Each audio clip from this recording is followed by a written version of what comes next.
Yo, what's poppin'? It's Tommathan. We have Overwatch League news for November 6th, starting off with something that we've known for a little bit. Void is quitting Overwatch for the next 2 years, and he's left the game for the last time. But here it is officially. We get the screenshot. Incredibly storied player, probably at least has an argument for the best Overwatch 1 off tank. Now, this season he wasn't as good as he was previously, but that doesn't take anything away from his ultra long career. He came in at season 1 with the Gladiators. Fissure said, we got to get this guy, right? Um, I don't know. It doesn't take anything away from that. There'll probably be a career video for me on him. I'll talk about how he's done throughout his career, maybe even before Owl. We'll see what kind of stuff I dig into. But damn, like he revolutionized how Sigma was played in the double shield with the off angle and stuff like that. It was basically Void. Like that doesn't happen without Void. And maybe double shield isn't as strong as a composition ever without him. Like straight up, he did so much just for that role. And he was so good on everything, right? Incredibly important player to Overwatch League history. And it sucks to see him go. It really does. Uh Shanghai are going to have a monumental task to find anyone that will come close to him and his peak. You know, it's crazy. But also another retirement. We have Masa. We didn't know about this one. He is retiring from professional video gaming, as he says it. Now I don't know. I don't know if that means coaching is out of the question. Maybe he just wants to leave it entirely. The Vancouver Titans were too much for him to bear. Maybe I thought he did okay, all things considered. Of course, everyone on Vancouver had some rough points, but like this season was fine for him. And he's also, he's been around since season 2. Another pretty old player. He's not season 1, but season 2 is a while ago now, right? So 4 seasons of Overwatch League, that's 4 years he's spent of his life. Um, I'll probably get a career video on him too. Just anyone who retires, I might get a career video going. I don't know if it's going to be immediately, but I just keep your eye out because Masa has had some great times on Atlanta specific. That's all he played with Atlanta and the Vancouver Titans here, which maybe would be best to be forgotten from his legacy. But you know, he was really solid. People had high hopes for Masa. He came off a really good season, right? So ups and downs. He didn't start off the best, but he's here and he's gone. And now some more stuff about maybe the future instead of the past. O2 Blast have announced their Contenders Season 2 roster. And this is the San Francisco Shock's farm team. Basically, any of these guys, they don't have to buy any of them out. They can go right up to the Shock next season. So if you're interested in what Shock might be packing, I would take a look at some of these matches. I will be kind of reviewing contenders. I'm not going to be doing it game by game, probably. Maybe the grand finals, maybe the winners and losers finals or something like that. But for the most part, I'll probably just do tournament overviews. I'll talk a bit about the players there. But I will be trying to watch as much contenders as I can. I won't be waking up at 6 a.m. to watch contenders, I'm going to be honest, but I will be watching it. So anyway, looking at this roster, we have, let me hit this. There. We have Heesang, Probe, Viper, and Prophet on DPS. I don't think Probe was there last season. I might be mistaken, but I think it was somebody else. And then for tanks, we have Junbin and Max. And then Bliss, Babel, Caffeine supports. So, to my knowledge, Heesang, Viper, Max are all 17 right now, so they weren't eligible for Owl last season. There could be some other guys in here. I think Prophet also wasn't eligible. So all these guys, huge pickups for any team. Shock can't pick them all up. Just not possible, especially with Proper taking up a slot guaranteed.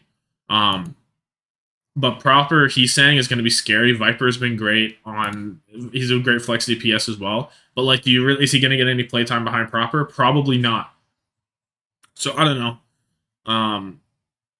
These guys are brutal. They're gonna be like Owl level. So I highly suggest watching these guys coming up, 100%.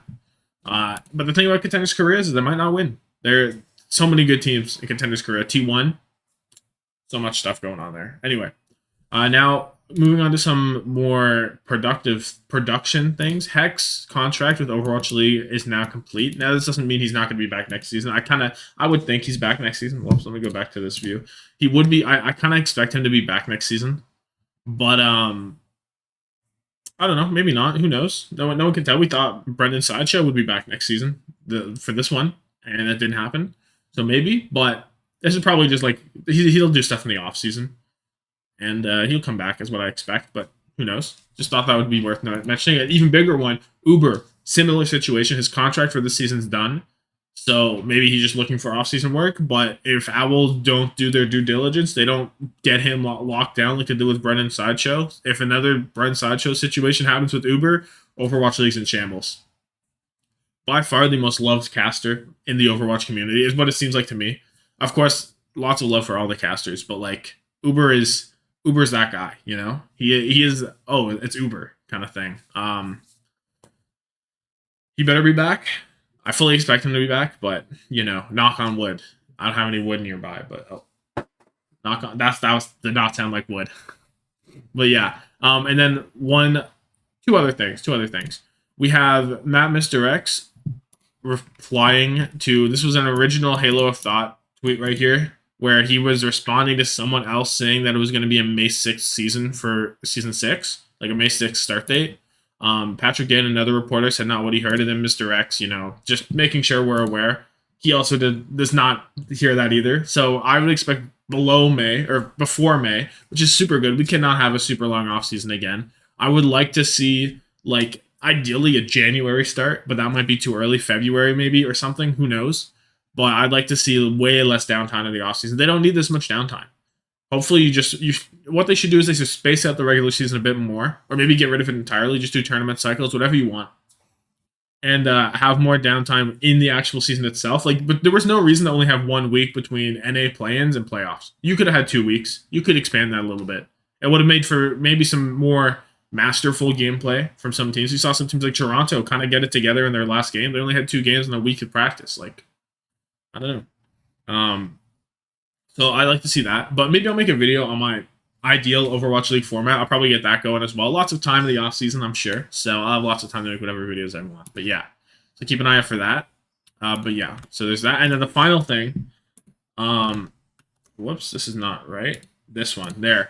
There is a report from Gamer Braves where there is some in-game screenshots of Ramatra and some information about his gameplay and other game balance coming up for Season 2, which isn't specifically Owl, but I think it's still really cool because look at this guy. He is just Chad. He got the arms crossed with a big ass. He's sick. Like, this design is just unreal. Here's his E in his Nemesis form, is what they call it. To me, it looks like they're kind of bringing Pharah down out of the sky, right? It looks like maybe like gravity, kind of like a mini Sigma Flux. Not sure if it'll do damage because we don't see a health bar there. So who knows in that front. But maybe a stasis or something locking them into place. Who knows what kind of CC this is, but I assume it's some sort of CC, right? Looks like a pretty decently large area of effect. Not massive. This is pretty small, I guess, but I don't know. Interesting there. And then we get him in his other form, his Omnic form, as they say, where he has like a projectile that he shoots out. I'm not sure if this is going to be like a Zarya beam or like what kind of like how this will fire. They just said a stream of projectile or something. So there's that, and then his punchy punch because he punches in this form with his melee. So here's the article. I'll link it in the description. I do encourage you to look because there's a lot of stuff going on here. They talk about the design philosophy, skins, all that stuff. How to determine which hero should come out next. It's kind of like a flexible thing they say. But anyway, important things about this. They say that we will see a few changes to Doomfist and might see some Junker Queen changes for Season 2, which is coming out on December 6th, which is the same time Ramatra's out. So there's that. And then another thing is they think that he'll pair well with Lucio and maybe pour against Ana because of how big he is, but they're devs, so who knows. So what they say could just be wrong. Who knows? I sometimes it feels like they don't play their own game, to be honest.